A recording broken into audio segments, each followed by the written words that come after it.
안녕하세요. 세상의 모든 지식을 흥미롭게 파헤쳐보는 딥다이브입니다. 오늘 저희가 함께 탐구해볼 주제는 씨의 번성이에요. 네, 아주 근원적이면서도 강력한 주제죠. 맞아요. 식물이든 생명이든 아이디어든 모든 것의 시작이니까요. 특히 오늘은 정영기 목사님께서 보내주신 오늘 맥체인 성경 읽기 본문을 바탕으로 이야기를 나눠보려고 해요. 아, 네. 출애굽기 1장, 누가복음 4장, 욥기 18장, 그리고 고린도전서 5장.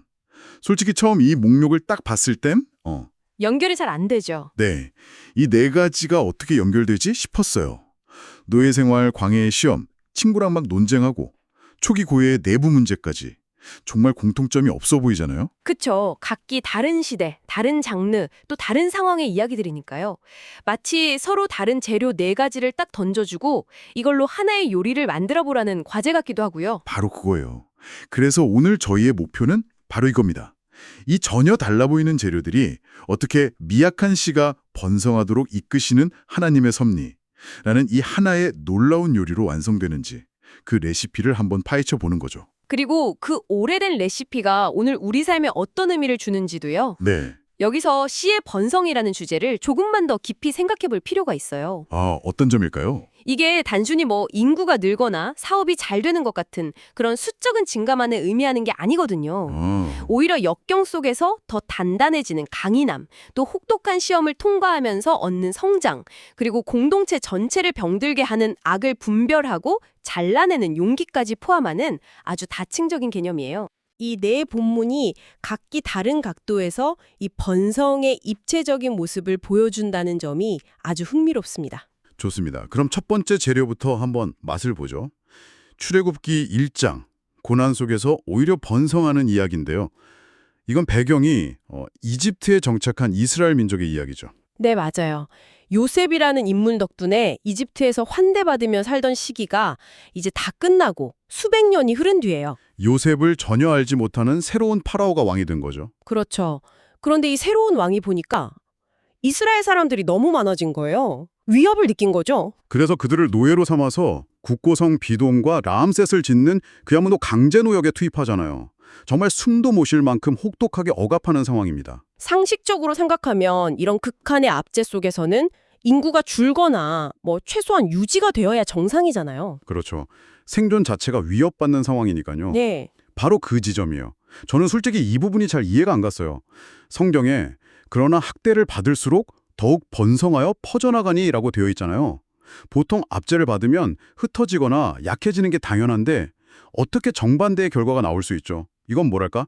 물리학 법칙을 거스르는 것처럼 느껴지는데요. 바로 그 지점이 핵심이에요. 세상에 물리학 법칙이 적용되지 않는 거죠. 파라오는 이스라엘을 제거해야 할 문제로 봤지만 하나님의 관점에서는 그들이 미래를 위한 씨앗이었던 거예요. 아, 씨앗. 그런데 씨앗이 언제 가장 강해지는지 아세요? 글쎄요. 싹을 틔울 때. 맞아요. 단단한 땅을 뚫고 나올 때 가장 강해져요. 역설적이게도 파라오의 그 혹독한 억압이 이스라엘이라는 씨앗이 더 깊고 단단하게 뿌리내릴 일종의 단단한 땅이 되어준 셈입니다. 와... 파라오는 그들을 죽이려고 짓눌렀지만 그 짓누르는 힘이 오히려 씨앗을 땅속 깊이 심어주는 역할을 한 거죠. 이건 세상의 논리가 아니라 우리가 이해하기 힘든 하나님의 섭리라는 관점에서만 보이는 그림이에요. 고난이 씨앗을 죽이는 독이 아니라 오히려 더 단단하게 만드는 영양분이 된 거군요? 바로 그거죠. 와, 고난이 단단한 땅이 되어준다는 비유는 정말 충격적이네요. 파라오의 계획이 하나님의 더 큰 그림 안에서 전혀 다른 결과를 낳게 된 거군요. 네. 하지만 그걸 현실에서 겪는 사람 입장에서는 받아들이기 정말 어려운 일일 것 같아요. 물론 있죠. 그래서 믿음이 필요한 거고요. 이 번성은 이스라엘 민족이 특별히 강해서가 아니라 그 고난 속에서도 그들을 지키시는 하나님의 주권적인 능력이 있었다는 증거로 봐야 합니다. 외부의 압력이 오히려 공동체를 단단하게 만들었다는 점이 정말 역설적이네요. 그런데 이런 외부의 시련만큼 어쩌면 그보다 더 힘든 게 바로 우리 내면에서 벌어지는 싸움이 아닐까 싶어요. 누가복음 4장에서 예수님이 겪으셨던 것처럼 말이죠. 네, 정확히 짚으셨어요. 무대를 이집트의 거대한 노동 현장에서 이제 한적한 광야, 한 개인의 내면으로 옮겨왔습니다. 예수님께서 공적인 사역을 시작하시기 직전에 성령에 이끌려서 광야로 가시죠. 40일 동안 금식하신 후의 이야기잖아요. 가장 연약해진 순간에 사탄에게 3가지 시험을 받으시죠. 네. 돌로 떡을 만들라는 생존의 유혹, 자신에게 절하면 세상의 모든 권력을 주겠다는 명예의 유혹. 그리고 성전 꼭대기에서 뛰어내려서 하나님의 보호를 증명해 보라는 그런 신앙의 유혹이었죠. 여기서 예수님의 대응 방식이 참 독특해요. 어떤 기적을 보여주시거나 논리적으로 반박하시는 게 아니잖아요. 그렇죠. 그저 기록되었으되 즉 하나님의 말씀으로만 모든 시험을 물리치세요. 여기서 예수님의 광야 시험을 씨앗이 땅 속에서 겪는 첫 번째 싸움으로 비유해 볼 수 있어요. 아, 첫 번째 싸움이요? 네, 싹을 틔우고 세상 밖으로 나가기 전에 씨앗은 그 어둠 속에서 수많은 도전을 이겨내야 하죠. 수분이 부족할 수도 있고 다른 방해물들이 있을 수도 있고요. 예수님께서는 그 어둠 속에서 자신의 힘이 아니라 말씀이라는 뿌리를 땅속 깊이 내리신 거예요. 아, 말씀이 뿌리가 되었다는 비유가 확 와닿네요. 뿌리가 튼튼해야 줄기가 곧게 자랄 수 있으니까요. 바로 그거예요. 그 깊은 뿌리 덕분에 시험을 이겨내신 후에 회복이라는 강력한 줄기를 세상 밖으로 뻗어낼 수 있었던 겁니다. 곧바로 갈릴리에 가셔서 병든 사람을 고치고 귀신 들린 사람을 자유롭게 하시죠. 네, 본문에 귀신이 그 사람을 무리 중에 넘어뜨리고 나오되 그 사람은 상하지 아니한지라 라는 구절이 나오는데 사탄의 시험을 이겨내신 분이 사탄의 권세 아래 있던 사람들을 구해내는 모습이 선명하게 대비돼요. 그러네요. 출애굽기에서는 외부의 학대를 통해 씨가 번성했다면 누가복음에서는 내면의 시험을 통해 씨가 더 강한 생명력을 갖게 되는군요. 맞습니다. 형태는 다르지만 씨의 번성을 위한 필수 과정이라는 점은 같은 거죠. 결국 하나님 나라의 씨는 세상의 방식, 그러니까 자신의 힘이나 지혜로 성장하는 게 아니라는 거네요. 네, 오직 하나님의 말씀에 뿌리 내려서 시험을 이겨낼 때 진정으로 성장하고 회복이라는 열매를 맺으며 번성한다는 원리를 보여주는 겁니다. 지금까지는 고난과 시험을 이겨내고 번성하는, 어떻게 보면 좀 희망적인 이야기를 나눴는데요. 그런데 현실에서는 번성하는 것처럼 보이는데 사실은 그게 아니거나 오히려 번성을 가로막는 경우도 있잖아요. 그렇죠. 욥기 18장이 바로 그런 정반대의 관점을 보여주는 것 같아요. 네, 욥의 친구 빌닷의 두 번째 발언이죠. 빌닷은 여전히 인과 응보, 즉 욥이 죄를 지었기 때문에 벌을 받는 거라고 확신하면서 악인의 결국이 얼마나 비참한지를 길게 설명하는 부분이에요. 그의 주장을 요약하면 악인의 본성은 잠깐 반짝이다 꺼지는 불꽃 같아서 결국엔 다 사라질 허상이다 이거잖아요. 맞습니다. 악인의 빛은 꺼지고 그의 불꽃은 빛나지 않을 것이요 라는 구절처럼요. 그런데 빌닷의 주장은 어떻게 보면 되게 냉정하게 들려요. 악인은 망한다는 말이 원칙적으로는 맞을 수 있지만 욥처럼 억울하게 고난받는 친구에게 저런 말을 하는 건 너무 과혹한 것 아닌가요? 저는 이 부분이 좀 불편하게 다가왔어요. 정말 중요한 지적이에요. 그래서 욥기 전체의 핵심이 바로 거기에 있죠. 빌닷은 옳은 원리를 잘못된 상황에 적용하는 치명적인 오류를 범하고 있어요. 아, 친구를 위로하러 와서 오히려 더 깊은 상처를 주고 있는 거죠. 하지만 우리가 오늘 이 본문을 보는 이유는 빌닷의 잘못된 적용이 아니라 그가 말하는 원리 자체에 주목하기 위해서예요. 원리 자체? 즉, 악인의 결국은 멸망이라는 그 원리 말인가요? 네.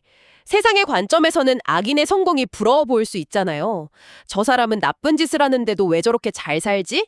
하는 생각도 들고요. 그렇죠. 하지만 하나님의 관점에서 보면 그 부와 명예가 오히려 영원한 생명과 참된 번성으로 나아가는 길에 가로막는 일종의 걸림돌이자 덫이 될 수 있다는 걸 보여주는 거예요. 겉으로 보이는 화려함이 오히려 진짜 번성을 막는다는 거군요. 네, 아, 그러니까 진정한 번성은 죄악을 멀리하고 거룩함을 지킬 때 가능하다는 것을 악인의 실패를 통해 역설적으로 보여주는 거군요. 정확해요. 악인의 길을 부러워하는 것 자체가 이미 번성의 길에서 벗어나고 있다는 신호일 수 있겠네요. 바로 그겁니다.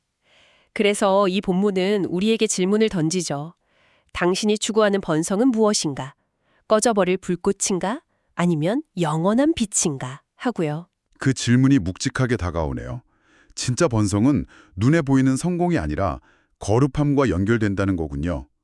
이게 개인의 문제를 넘어서 우리가 속한 공동체 전체의 문제가 될 때 더 복잡해지는 것 같아요. 마지막 본문인 고린도전서 5장이 바로 그 이야기를 하고 있죠. 맞아요.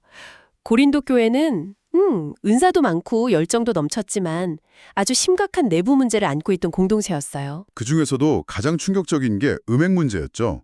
아들의 아내가 된 여인과 사는 당시 이방 사회에서도 상상하기 힘든 끔찍한 죄가 교회 안에서 버젓이 일어나고 있었어요. 덮은 문제는 교인들이 이걸 문제라고 생각하지 않고 오히려 우리는 이렇게 자유롭다며 교만해져 있었다는 거예요. 그래서 사도 바울이 아주 단호하고 어떻게 보면 무섭게 느껴질 정도로 강력한 명령을 내립니다. 그 악한 자를 공동체에서 내쫓으라고요. 네, 여기서 바울이 사용한 비유가 바로 누룩 비유입니다. 네.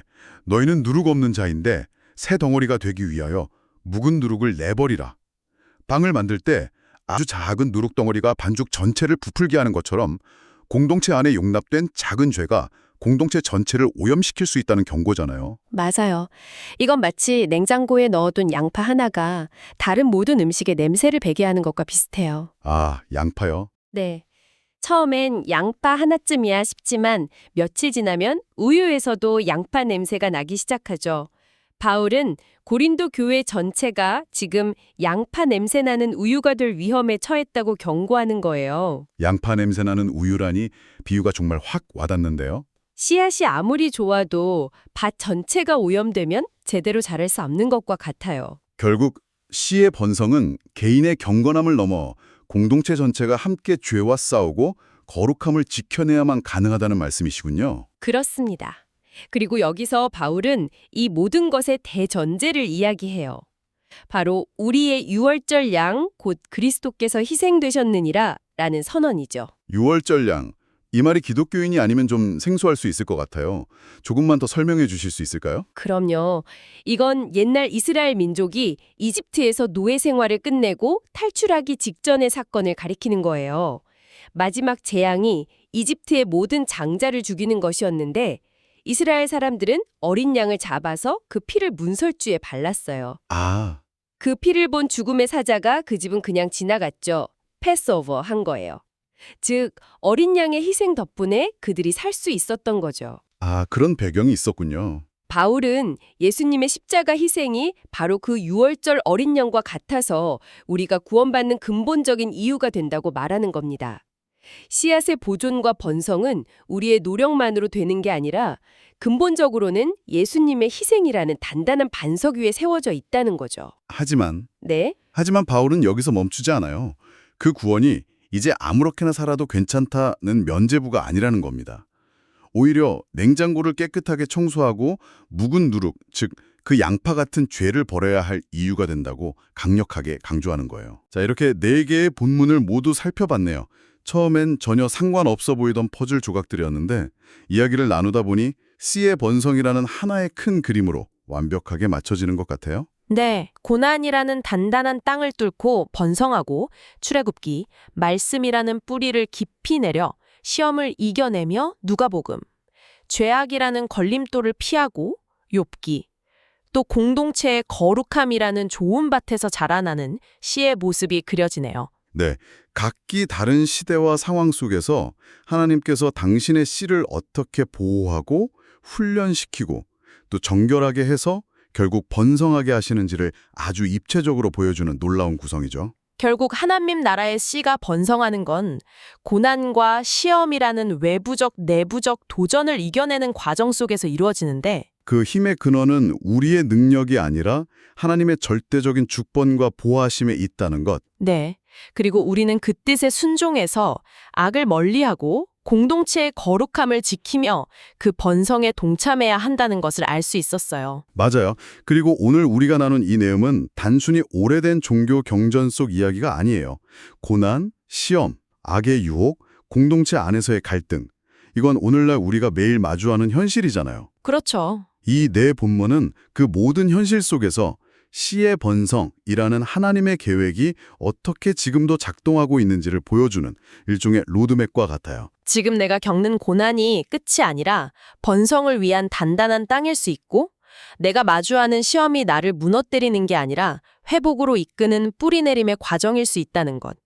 그리고 세상이 부러워하는 성공이 오히려 걸림돌일 수 있으며 나 혼자가 아닌 공동체의 거룩함 안에서 진정한 안전과 번성이 가능하다는 사실을 기억해야겠네요. 네, 바로 그 통찰이 오늘 우리가 함께 나눈 이야기의 핵심입니다. 오늘 정영기 목사님께서 나눠주신 본문 덕분에 정말 의미 깊은 탐구를 할 수 있었습니다. 오늘 나눈 이야기들을 바탕으로 마지막으로 이런 질문을 던져보고 싶어요. 당신의 삶과 당신이 속한 공동체라는 냉장고 안에 다른 모든 음식에까지 냄새를 풍기고 있는 묵은 누룩, 그 양파는 무엇일까요? 그리고 그것을 어떻게 꺼내버릴 수 있을지 한번 생각해보는 것은 어떨까요? 지금까지 딥다이브였습니다. 감사합니다.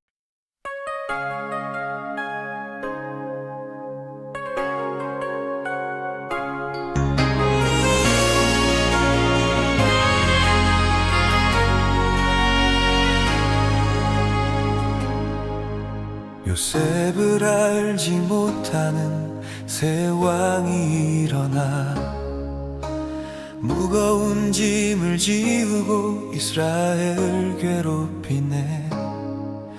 하지만 학대를 받을수록 더욱 번성하여 담장 넘어 멀리 멀리 퍼져나가는 생명력. 세상은 고난이 끝이라 말하며 비웃어도 하나님은 시련 속에 씨앗을 더 강하게 하시네. 인내의 눈물로 적셔진 땅 위에 하늘의 복은 거침없이 흘러넘치네. 흔들릴수록 깊어지는 우리 믿음의 뿌리, 고난 중에 번성케 하시는 하나님의 섭리. 말씀으로 시험을 이기고 거룩으로 승리하며 번성케 하시는 하나님만 노래하리. 우리는 멈추지 않는 하나님 나라의 씨앗.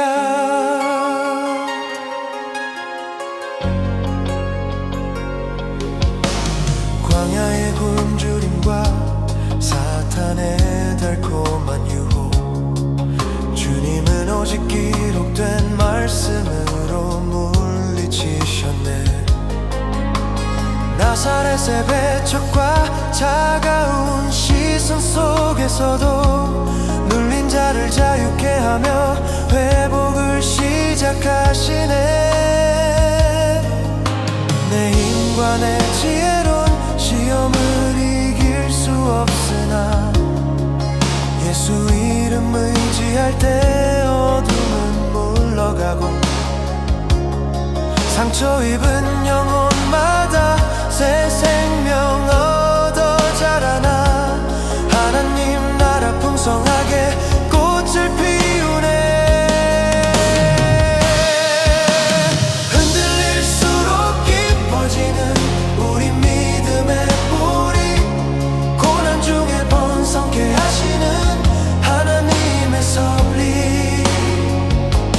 말씀으로 시험을 이기고 거룩으로 승리하며 번성케 하시는 하나님만 노래하리. 우리는 멈추지 않는 하나님 나라의 씨앗. 악인의 화려한 빛은 한순간에 꺼지고 죄악의 걸림돌은 결국 무너지고만 해. 우리 안에 숨어있는 묵은 누룩을 버리고 순전함과 진실함의 떡을 나누며 서리라. 6월절 양 그리스도의 거룩한 희생이 우리를 정결하게 보존하고 살리시니 세상 유혹 끊어내고 좁은 길을 걷겠네. 하나님 나라는 말에 있지 않고 능력에 있으며 정결한 공동체 속에 주의 영광 나타나네. 서로를 세워주며 죄악을 멀리할 때 보존된 씨앗들은 열방을 향해 뻗어가네. 구원은 오직 하나님의 선물, 은혜의 역사. 우리는 그 은혜에 합당한 삶을 살아가리. 번성케 하시는 주 손길 따라 오늘을 살리.